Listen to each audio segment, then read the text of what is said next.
Shalom teman-teman, dimanapun Anda semua berada saat ini, kiranya berkat Tuhan menjadi bahagian kita semua. Nah, untuk hari ini kita akan menyambung untuk belajar bersama siri video Rumah Tangga Advent.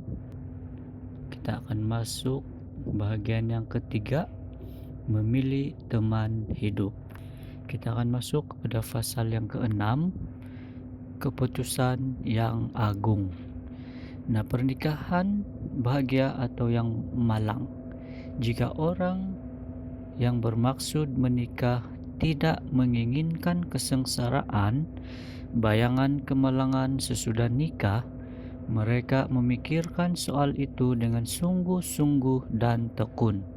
Kalau langkah ini diambil dengan tidak bijaksana, ini akan menjadi salah satu alat yang efektif untuk meruntuhkan daya guna pemuda dan pemudi.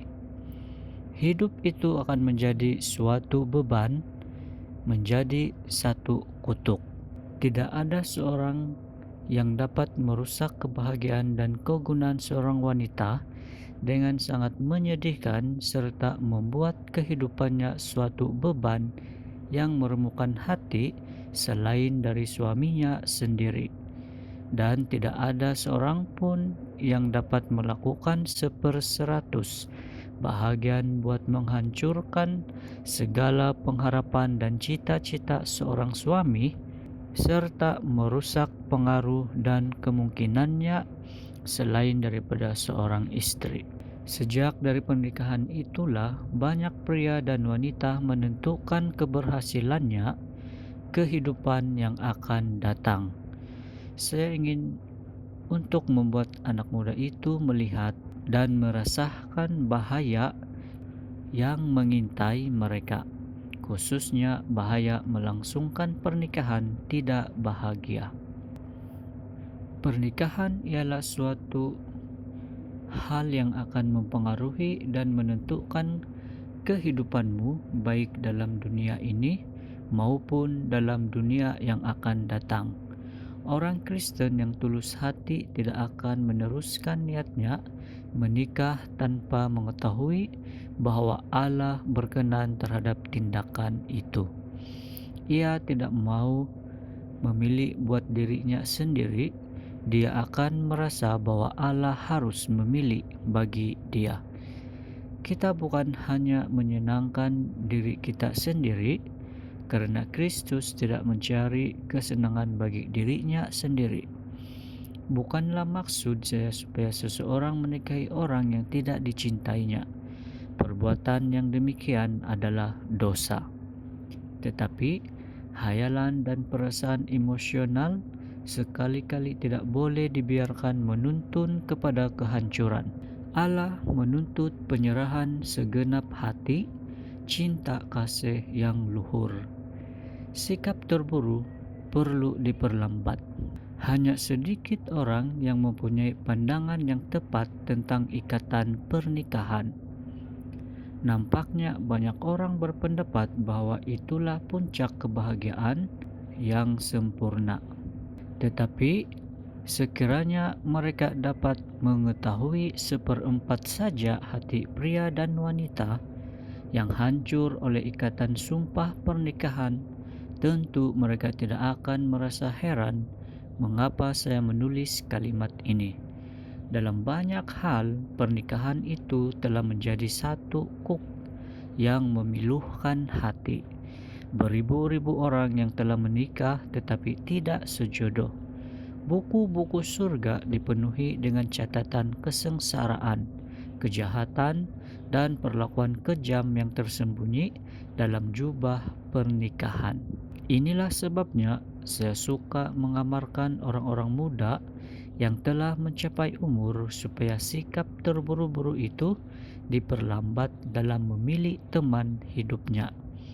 Jalan kehidupan orang berumah tangga itu tampaknya indah dan penuh bahagia. Tetapi mengapa boleh jadi engkau tidak kecewa seperti beribu-ribu orang lain yang kecewa? Orang yang bermaksud mau menikah haruslah mempertimbangkan terlebih dahulu apakah yang menjadi sifat-sifat dan pengaruh rumah tangga yang mereka dirikan. Sesudah mereka menjadi orang tua, suatu tugas yang suci dipercayakan kepada mereka.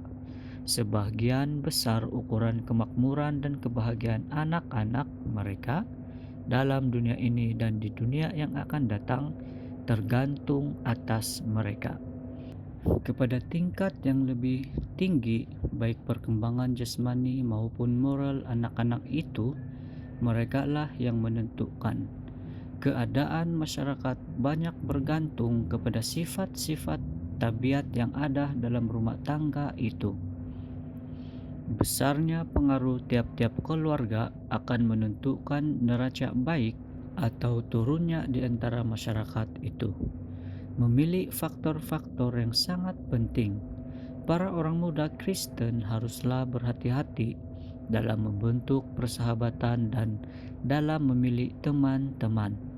Perhatikanlah baik-baik, sebab apa yang disangka orang emas tulin ternyata hanya kuningan belaka. Pergaulan duniawi cenderung menjadi penghalang untuk berbakti kepada Allah, dan banyak jiwa yang dirusak oleh hubungan-hubungan yang malang ini. Baik dalam perusahaan maupun dalam pernikahan, dengan orang-orang yang tidak dapat meninggikan atau memuliakan. Pertimbangkanlah dengan baik segala perasaan hati dan amat-amatilah setiap perkembangan tabiat seseorang dengan siapa engkau bermaksud mengikatkan nasibmu. Langkah yang hendak engkau ambil adalah penting dalam hidupmu dan sama sekali tidak boleh dilaksanakan dengan tergesa-gesa. Sementara engkau diperkenankan mencintai, janganlah cinta itu cinta buta. Selidiklah dengan saksama agar mengetahui apakah pernikahanmu berbahagia atau tidak rukun dan hancur berantakan. Apakah pernikahan ini membantu saya menuju surga? Apakah cinta kasih saya terhadap Allah semakin bertambah? Dan apakah ruang lingkup kegunaan saya semakin meluas di dunia ini? Kalau segala pertimbangan ini tidak menyajikan kemunduran, maka dengan takut kepada Allah, maju terus. Kebanyakan pria dan wanita yang telah bertindak memasuki hubungan pernikahan, tampaknya yang menjadi pertanyaan kepada mereka ialah, adakah mereka mencintai satu dengan yang lain atau tidak? Tetapi haruslah mereka menyadari bahwa tugas yang dipercayakan kepada mereka dalam pernikahan masih lebih jauh daripada ini. Mereka harus mempertimbangkan apakah keturunan mereka akan memiliki kesehatan jasmani, pikiran, dan mempunyai moral yang kuat, tetapi hanya sedikit yang berusaha dengan motivasi yang tinggi dan pertimbangan murni.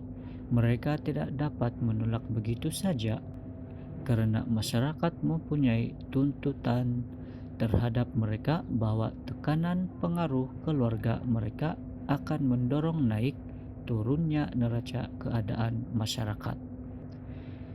Pilihan seorang terhadap teman hidup haruslah dengan sebaik-baiknya untuk menjamin kesehatan pikiran, jasmani, dan rohani pada orang tua dan kepada anak-anak, menjadi berkat kepada sesama manusia dan menghormati khaliknya. Mutu yang harus dicari pada calon istri, biarlah seorang pemuda mencari seorang teman yang akan berdiri di sampingnya, yaitu yang cocok untuk memikul bersama beban dalam hidupnya. Seorang yang pengaruhnya akan memuliakan dan menghaluskan dia, serta yang akan menjadikan dia bahagia dalam kasihnya. Tetapi istri yang berakal budi adalah karunia Tuhan. Hati suaminya percaya kepadanya, istrinya berbuat baik akan dia, bukan jahat, seumur hidupnya. Ia membuka mulutnya dengan hikmat, pengajaran yang lemah lembut adalah pada lidahnya. Ia menguasai segala perbuatan rumah tangganya, makanan, kemalasan tiada dimakannya. Anak-anaknya bangun dan menyebutnya berbahagia. Pula suaminya memuji dia, katanya, banyak wanita telah berbuat baik, tetapi kau melebihi mereka semua. Orang yang memperoleh seorang istri yang demikian, siapa mendapat istri mendapat sesuatu yang baik, dan ia dikenan Tuhan. Di sini hal-hal yang harus dipertimbangkan. Adakah seorang yang engkau hendak nikahi itu akan membawa kebahagiaan kepada rumah tanggamu? Adakah dia atau wanita seorang yang tahu menghemat, atau sesudah menikah bukan hanya menghabiskan apa yang menjadi penghasilannya sendiri, melainkan juga penghasilanmu untuk memuaskan kesia-siaannya karena ia pencinta penampilan? Adakah prinsip-prinsipnya benar dalam jurusan ini? Apakah ada sesuatu padanya sehingga dapat bergantung padanya? Saya mengetahui bahwa pikiran yang dilanda mabuk cinta seperti itu. Segala sesuatu pertanyaan yang bentuknya demikian akan dikesampingkan seolah-olah tidak ada artinya. Tetapi segala perkara ini haruslah dipertimbangkan dengan baik, karena semuanya ini besar artinya bagi kehidupanmu di kemudian hari. Dalam memilih seorang istri, pelajarilah tabiatnya. Adakah dia seorang yang sabar dan bersungguh-sungguh, atau apakah ia tidak peduli kepada ibumu dan bapakmu pada saat mereka memerlukan seorang anak yang kuat tempat mereka bersandar? Adakah ia kelak menarik diri daripada pergaulan mereka untuk melancarkan segala rencananya sendiri dan menyesuaikan kepada kesenangan hatinya memperoleh seorang anak perempuan yang kasih sayang, akan kehilangan pula seorang anak pria? Sifat-sifat yang harus dicari pada calon suami.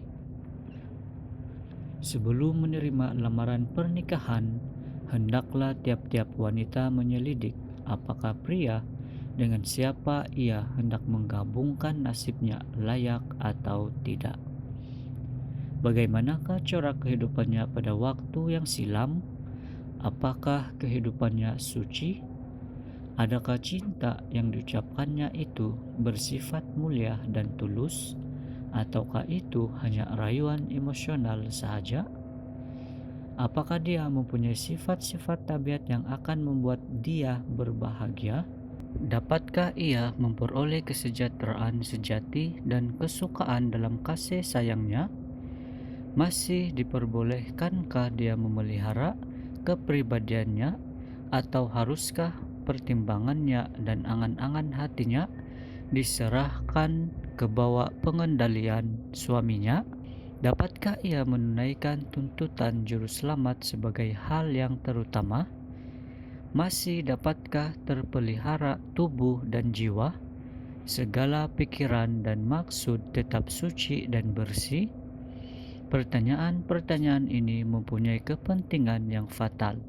Artinya demi kesejahteraan tiap-tiap wanita yang akan memasuki ikatan pernikahan.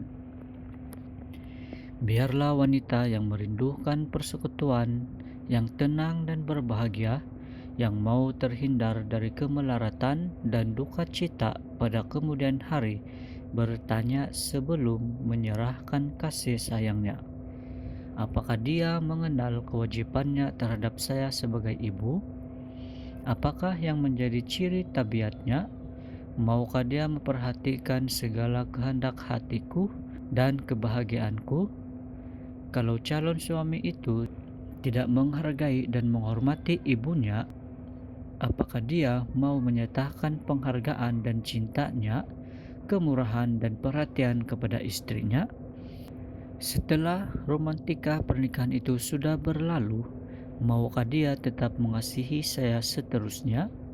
Maukah dia bersabar terhadap kesalahanku kelak? Ataukah ia akan mencela, mengkritik, dan bersikap sebagai seorang diktator, cinta kasih sejati akan memaafkan banyak kesalahan. Kasih tidak akan memandang kesalahan-kesalahan itu. Terima hanya sifat-sifat yang suci dan perkasa. Biarlah seorang wanita menerima seorang pria yang menjadi teman hidupnya, yang mempunyai ciri-ciri tabiat yang suci dan perkasa. Seorang yang rajin, bercita-cita tinggi dan jujur, seorang yang cinta dan takut kepada Allah. Jauhkan diri dari orang-orang yang tidak tahu hormat. Hindarkan diri dari orang yang suka bermalas-malas. Hindarilah orang yang suka mengolok-olok perkara yang suci. Hindarilah diri dari pergaulan orang yang menggunakan bahasa yang keji atau yang ketagihan dengan minuman-minuman keras sekalipun. Jangan mau mendengar lamaran seorang yang tiada insaf akan tugas kewajibannya terhadap Allah. Kebenaran yang murni menyucikan jiwa, akan memberikan kepadamu keberanian buat melepaskan diri daripada kenalan yang paling menyenangkan sekalipun. Yang engkau kenal tidak mengasihi dan takut akan Allah, dan tidak mengetahui asas-asas kebenaran yang sesungguhnya. Kita boleh selalu bertahan dalam kelemahan-kelemahan dan terhadap kelalaiannya, tetapi sekali-kali tidak boleh terlibat dalam kejahatan. Lebih mudah melakukan kesalahan daripada memperbaikinya. Pada umumnya, pernikahan yang direncanakan oleh dorongan hati dan karena mementingkan diri sendiri akibatnya tidak baik, malah sering berbalik menjadi kegagalan yang mendatangkan kesengsaraan. Kedua belah pihak merasa diri mereka tertipu. Mereka akan lebih senang kalau perbuatan kegila-gilaan itu dapat terhindar dari mereka. Ada jauh lebih mudah melakukan kesalahan daripada memperbaikinya setelah terlanjur. Lebih baik memutuskan pertunangan yang tidak bijaksana, meskipun pertunangan diadakan tanpa pengertian yang sempurna akan tabiat terhadap satu dengan lain yang bermaksud hendak menikah. Janganlah berpendapat bahwa pertunangan itu memastikan perlunya bagimu untuk menikah serta mengikat diri seumur hidup kepada seorang yang tidak dapat kamu kasihi dan hormati. Berhati-hatilah bagaimana mengadakan persyaratan pertunangan itu, tetapi jauh lebih baik memutuskan hubungan pertunangan itu sebelum menikah dan pisahkan diri sebagaimana dilakukan banyak orang. Engkau boleh berkata, tetapi saya telah berjanji. Apakah saya akan tarik janji itu kembali? Aku menjawab, kalau engkau telah berjanji berlawanan dengan Alkitab dengan segala risiko, tariklah janji itu kembali sebelum terlambat. Kemudian dengan rendah hati di hadapan Allah, bertobatlah dari mabuk cinta yang telah membuat perjanjian tanpa pikir lebih mendalam. Jauh lebih baik membatalkan perjanjian yang demikian dengan takut kepada Allah daripada meneruskannya, karena dengan berbuat demikian engkau menghina Khalikmu. Biarlah tiap-tiap langkah yang menuju kepada persekutuan pernikahan ditandai dengan kejujuran, kesederhanaan, ketulusan, dan dengan maksud yang tekun, berkenaan dan menghormati Allah. Pernikahan mempengaruhi kehidupan di kemudian hari, baik dalam dunia ini maupun dalam dunia yang akan datang. Orang Kristen yang tulus hati tidak pernah mengadakan rencana yang tidak berkenan kepada Allah. Terima kasih kerana terus setia bersama dengan saya. Mari kita akhiri pelajaran ini dengan doa. Tuhan Allah Bapa di sorga yang penuh kasih dan kuasa, saat ini Bapak, hamba-Mu datang di hadirat-Mu, memohon keampunan atas segala dosa pelanggaran yang telah kami lakukan. Kiranya kami dilayakan di hadapan-Mu ya Bapa. Dan saat ini Bapa, kami ingin berdoa, hamba-Mu ingin berdoa, kiranya Engkau terus memberkati setiap institusi keluarga yang ada di dalam dunia yang fana ini. Khusus hamba-Mu berdoa untuk keluarga-keluarga Kristen, agar kiranya Engkau terus bersama-sama, Engkau terus memberkati, dan Engkau terus memimpin dan membimbing. Saat ini juga hamba-Mu ingin berdoa khusus untuk pemuda dan pemudi, kiranya Engkau terus memberikan kebijaksanaan kepada mereka di dalam memilih pasangan hidup mereka. Ya Bapa, terima kasih karena Engkau terus memberikan yang terbaik kepada setiap satu kami umat-umat-Mu. Dalam nama Yesus Tuhan Juru Selamat kami, hamba-Mu berdoa. Amin.